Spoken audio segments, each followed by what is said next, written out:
Hello warriors. Ankylosing spondylitis is a term that I am sure all of you know. There are many other terms that you must have come across on the internet.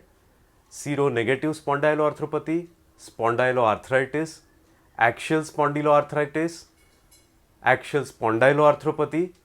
Are these the same as ankylosing spondylitis? I keep on getting multiple comments on multiple videos about the confusion about these terminologies. Today, let's clear this confusion. Let's see whether these terminologies mean the same. Are they the same as ankylosing spondylitis or are they different from ankylosing spondylitis? Let's have a look.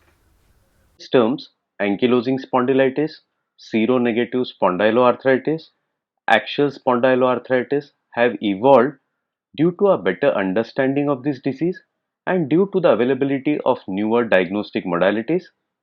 Let us understand the history of this disease so that we understand the evolution of the terminology. Ankylosing spondylitis was first described in 1695. In the earlier years, it was always thought to be a part of the other better known arthritis, rheumatoid arthritis.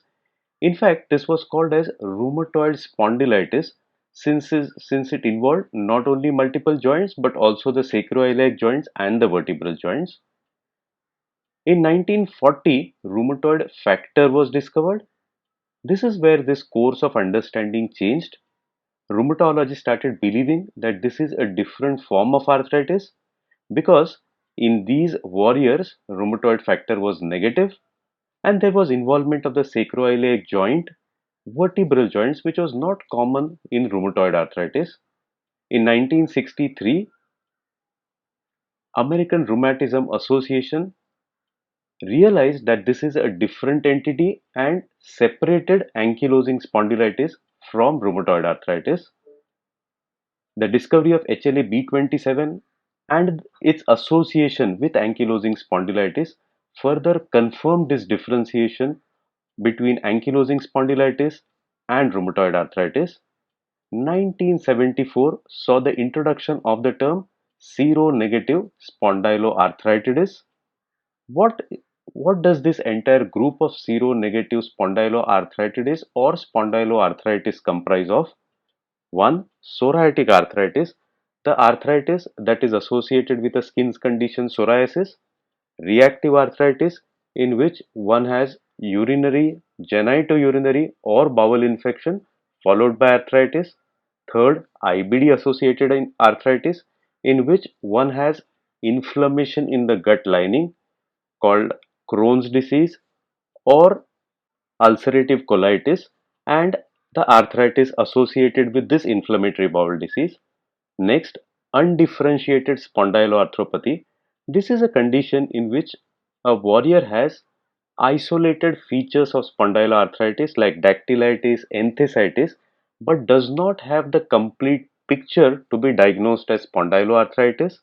And lastly, axial spondyloarthritis or ankylosing spondylitis. Are these two terms, axial spondyloarthritis and ankylosing spondylitis, the same? Let us have a look. Let us understand this in detail.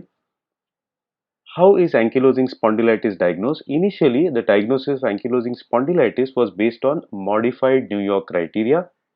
This was actually a classification criteria, something meant only for clinical trials, but it was commonly used by rheumatologists to diagnose ankylosing spondylitis. This criteria required definitive changes of sacroiliitis to be seen on the X-ray for a confirmed diagnosis of ankylosing spondylitis. I'm sure all of you know that it takes a lot of time, in fact years, for X-ray to show changes of sacroiliitis. So there was an inherent delay in the diagnosis of ankylosing spondylitis if the diagnosis was to be made based on modified New York criteria. Rheumatologists across the globe kept talking about patients who had all the actual features of spondyloarthritis but no X-ray changes, and hence they missed out on the diagnosis of ankylosing spondylitis. In fact, many rheumatologists described their own patients of ankylosing spondylitis, and when their children came with features of spondyloarthritis, inflammatory backache, they could not be diagnosed with ankylosing spondylitis purely because the X-ray did not show specific changes. This is where Assessment of Spondyloarthritis International Society stepped in. It brought in new classification criteria to take care of this issue. This is where the term axial spondyloarthritis came into picture. This was done to take care of the inherent delay in diagnosis with the previous criteria.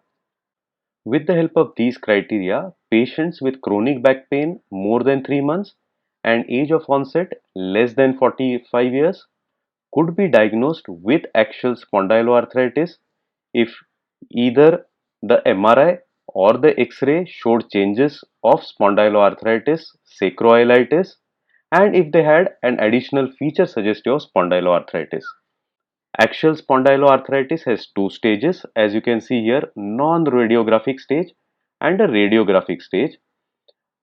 If the person has MRI changes of sacroiliitis and an additional feature of spondyloarthropathy, of course with chronic back pain more than 3 months and an age of onset less than 45 years, he can be diagnosed with non-radiographic stage of axial spondyloarthritis.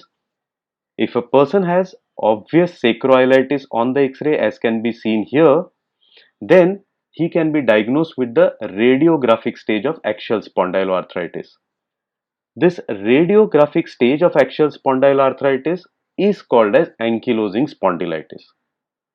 So this criteria in short, as you can see, has decreased the delay in diagnosis of this condition, and it is only the radiographic stage that is now called as ankylosing spondylitis. Many warriors would remain in the non-radiographic stage itself or would go into remission from this non-radiographic stage itself.